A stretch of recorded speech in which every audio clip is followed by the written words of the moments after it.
Welcome, my dear students. So excited to meet you again in another episode of our program for English language for first preparatory under the supervision of the Ministry of Education. أهلا بكم أعزائي الطلبة في حلقة جديدة من حلقات برنامجنا للغة الإنجليزية للصف الأول الإعدادي تحت رعاية وإشراف وزارة التربية والتعليم. As you know, we have covered Unit 11. زي ما انتم عارفين احنا خلصنا Unit 11 on land and sea. And during the explanation of the unit, we have talked about all the aquatic creatures. احنا اتكلمنا على الحيوانات المائية زي الويل, الأكتوبس, الجاليفيش, etc. And we have explained the zero condition, if conditional, وأخذنا حالة الزيرو condition اللي هي type 0. And we have talked about the cleaning ups of beaches, يعني cleaning up عمليات التنظيف بتاعة الشواطئ and how this could be very useful for the environment. Today we are going to start Unit 12, Future. And congratulations, this is the last unit of our curriculum. Let's start the explanation.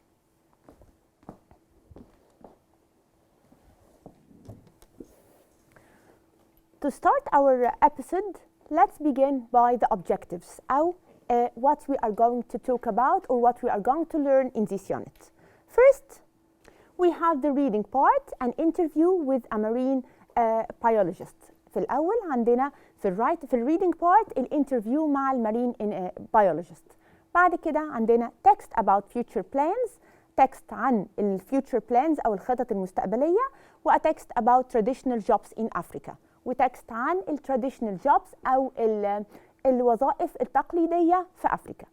A text predicting the future, وعندنا text عن how to predict the future أو إزاي نتنبأ عن future. Writing a paragraph giving information about the future. عندنا في writing paragraph بيدينا general information about the future. بعد كده we have the listening. Listening عندنا a description of a job, وصف للوظيفة, an interview with a marine biologist with people talking about their future plans. وإزاي الناس هيتكلموا على future plans. بعد كده speaking, describing and asking question about jobs و talking about future times. هنسأل ونتكلم عن هنعمل questions عن الجوبس, عن الوظائف, و talking about future times أو الأوقات اللي هتحصل في المستقبل. اللانجوج عندنا relative pronoun who, وعندنا question tags, وعندنا first conditional أو if conditional type 1. Let's start. Okay. To begin our episode, let's start by different types or various types of jobs. If someone asks you what you are going to be in the future, حضرتك حابب تبقى إيه في المستقبل? You have to choose from various jobs. في خيارات كتيرة. Number one, we have the architect. Architect. What is the meaning of architect? An architect هو a person who can design buildings. المهندس المعماري أو الشخص اللي بيشتغل على التصاميم بتاعة المباني, بيصمم المباني. Architect. بعد كده we have accountant. Accountant. An accountant, a person who works with numbers and money. الشخص اللي بيشتغل في الحسابات وفي النمبرز مع الأرقام والفلوس, اللي هو الأكاونتنت, اللي هو المحاسب. بعد كده we have the businessman or the businesswoman.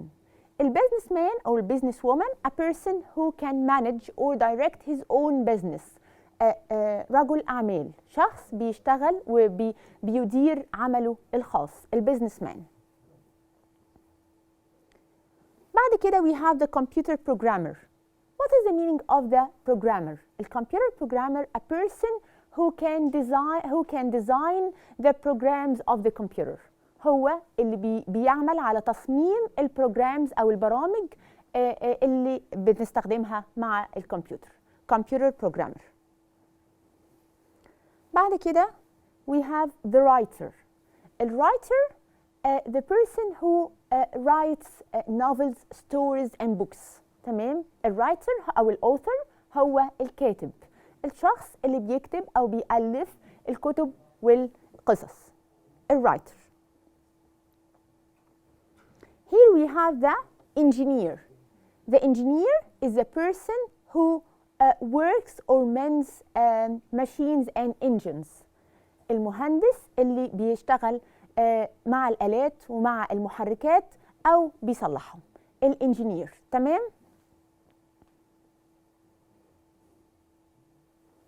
بعد كده we have the dentist.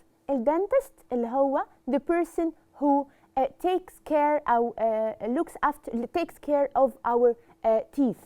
اللي بيهتم بأسناننا. الدنتست اللي هو دكتور الأسنان. بعد كده we have the scientist. The scientist. الساينتست a person who make experiments and study science and works in the laboratory. الساينتست اللي هو العالم أو الشخص اللي بيعمل a lot of experiments يعني تجارب كتير وعادة بيبقى شغله في اللابوراتوري في المعمل في الساينس لابوراتوري يعني بيدرس العلوم. بعد كده we have the photographer. الفوتوغرافر the person who takes photos. الشخص اللي بياخد أو بيلتقط الصور. تمام؟ الفوتوغرافر. Got it? We have a lot and various of different types of jobs which we can choose which one we want to be in the future. إيه الوظيفة اللي نحب نختارها عشان تبقى هي مستقبلنا في المستقبل. بعد كده read about Amir's uncle. Here we have a text about Amir's uncle. أمير بيتكلم على عمه. بيقول My uncle has got a very interesting job. احنا قلنا interesting يعني مشوقة. وظيفة مشوقة. Interesting, exciting. He is an engineer. هو بيشتغل مهندس. An engineer is a person who designs machines and engines. احنا قلنا what is the meaning of the word machines? Machines يعني devices. أجهزة. الماشينز هي الآلات. Well, engines. Engine is a part of a machine which is responsible for operates or works this machine. الانجن هو المحرك أو الموتور اللي مسؤول عن تشغيل the whole machine كل الآلة. تمام؟ My uncle designs engines for planes. بيصمم الانجنز للبلينز أو للطائرات. I'd like to be an engineer one day. أنا نفسي أبقى انجينير في يوم من الأيام. My aunt is a businesswoman. وإحنا قلنا what is the meaning of a businesswoman? سيدة أعمال. That's an interesting job. ودي كمان شغلة مشوقة جدا أو وظيفة مشوقة.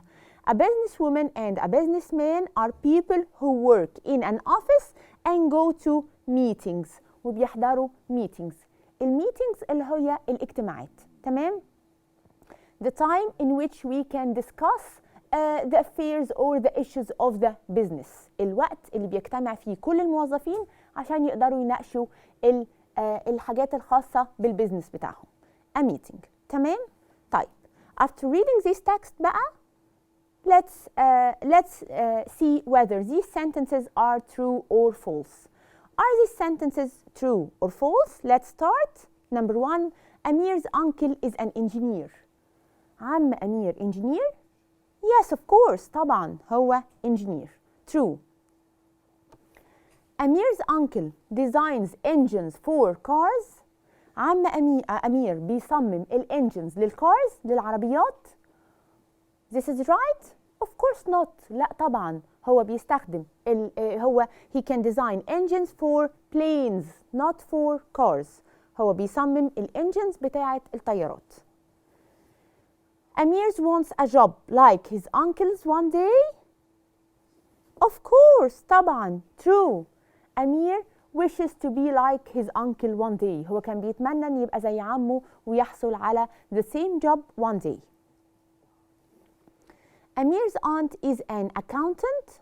Amir's aunt. Remember? No, he said that my aunt is a businesswoman. Businesswoman. تمام. يبقى Amir's aunt is an accountant. محاسبة. Of course not. This is false. Amir's aunt works in an office. Amir's aunt works in an office. في مكتب. بتشتغل في مكتب. Of course right. طبعا true. لأن احنا قلنا The businesswoman is a person who can work in the office. بتشتغل في المكتب. A businessman is someone who works in an office and goes to meeting. Of course. تمام. هتبقى true. Got it? يبقى by answering this exercise we have revised all the information that Amir was talking about in the text. Let's move to something else. Here we have the language part. In language part, we want to talk about the relative pronoun. A relative pronoun. Who. Especially النهارده هنتكلم على who. طيب. Look at this information. You can join two sentences about people using the relative pronoun who to avoid the repetition. Who in Arabic معناها الذي. If I want to give more information or extra information about something in two sentences or two clauses, I can use the relative pronoun who to link or to join these two clauses together. تمام؟ Okay. يعني أنا بقدر أربط ال two clauses مع بعض when I want to talk about someone. بتكلم عن شخص and I want to give more information. بدي معلومات إضافية عن الشخص ده. طيب إيه كمان؟ We use who at the beginning of the relative clause. عادة ببدأ بيها ال relative clause. A relative clause is a sentence or a clause in which I can start with one of the relative pronouns. To add extra information زي ما قلنا عشان نضيف معلومات زيادة عن شخص معين. طيب أول حاجة a businesswoman is a person she works in an office. أنا بديكي الأول المعلومة. A businesswoman is a person. دي شخص. طيب if I want to illustrate more or give more information عايزة أديكي معلومات زيادة هقول إيه؟ She works in an office. هي بتشتغل في المكتب. طيب here to avoid the repetition عشان أتجنب فكرة الإعادة أو to repeat myself. Which relative pronoun I can use? I can use who. هستخدم who. يبقى by using who the sentence will be a businesswoman is a person who works in an office. اللي هي أو التي بتعمل في الأوفيس بتعمل في المكتب. تمام؟ يبقى هنا أنا عملت linking أو عملت joining أو ربط للtwo clauses by the relative pronoun who because I am talking about a person. أنا بتكلم عن شخص. Got it? Okay. طيب let's look at the exercise. Reorder the words. Reorder يعني let's order these words together. هنرتبها to make sentences with a relative pronoun. To be able to make right sentences, correct sentences, جمل صحيحة with a relative pronoun. Number one, a teacher who students a is person teaches. Here I have a group of words. عندي مجموعة من الكلمات. But they are not ordered correctly. هما مش مترتبين صح. If I want to order them, I'll say, look at this. A teacher is a person who teaches students. تمام؟ A teacher is a person. أنا كده اديت ال first information. ال teacher ده بيكون شخص. طيب I want to add more information. I'll say who teaches students. اللي بيدرس للطلبة. تمام؟ Okay. Scientist is a who science studies person. Okay, if I want to rearrange or reorder these words, I'll start by the subject, a scientist, وبعدين the verb is a person, دي ال first clause, then I'll arrange the second clause or the relative clause and we'll start with who. يبقى a scientist is a person who studies science. اللي بيدرس science أو بيدرس العلوم. Person a pilot flies. A is who a plane. I have to start with the subject, a pilot. يبقى let's start. A pilot is a person. الطيار بيكون شخص Who flies a plane? اللي بيقدر يطير الطيارة أو يكنترول the plane، بيسوق الطيارة. Who a person, a photographer photographs is takes.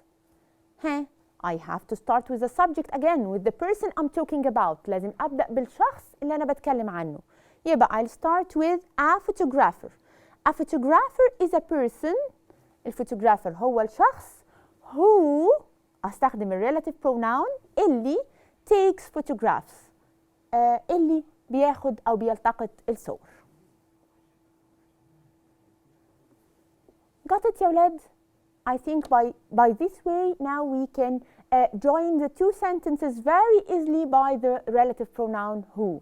نقدر نستخدم who very smoothly and easily بسهولة. طيب let's بقى move to another part of our session which is the listening part. طيب and in the listening part we are going to read a text or listen to a text about my dream job. عن وظيفة أحلامي. My dream job. It's an interview and here we have someone who is saying this week we interviewed نسمة السوري a marine biologist. الأسبوع ده we interviewed احنا بنعمل مقابلة أو بنستضيف نسمة السوري a marine biologist. تمام؟ طيب what is the meaning of a marine biologist؟ يعني إيه marine biologist؟ المارين biologist a person who studies oceans اللي بيدرس المحيطات and all the living organisms inside these oceans وبيدرس كل ال living organisms أو الكائنات الحية اللي موجودة inside the ocean بداخل المحيط. يبقى زي ال plants زي ال animals etc. A marine biologist is a person who studies the ocean and the plants and animals in it. المارين biologist is a person هو الشخص who studies the ocean and the plants and animals. هو الشخص اللي بيدرس المحيطات وبيدرس كل ال plants and animals in it.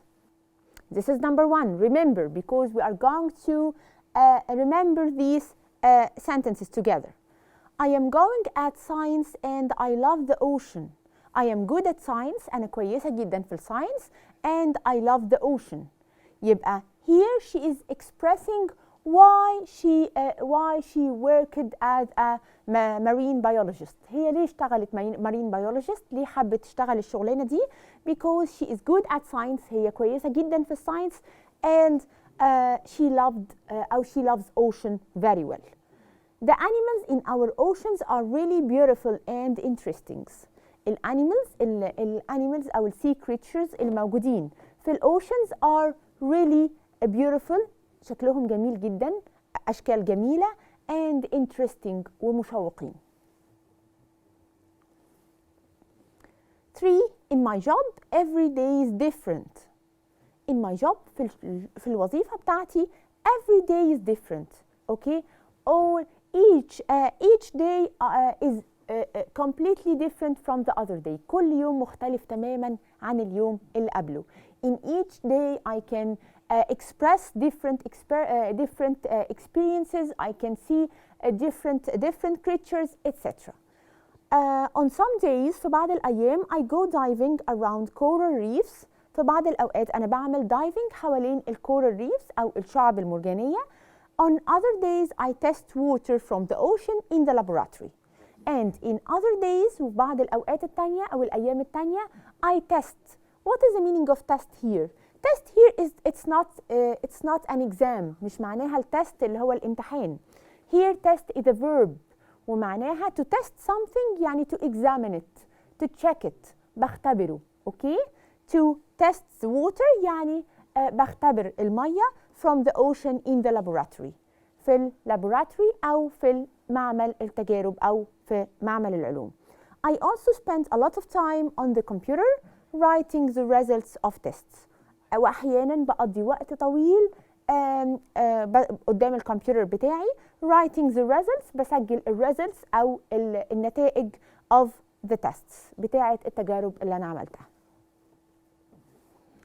My research helps to protect the plants and animals in the ocean. My research, what's the meaning of research?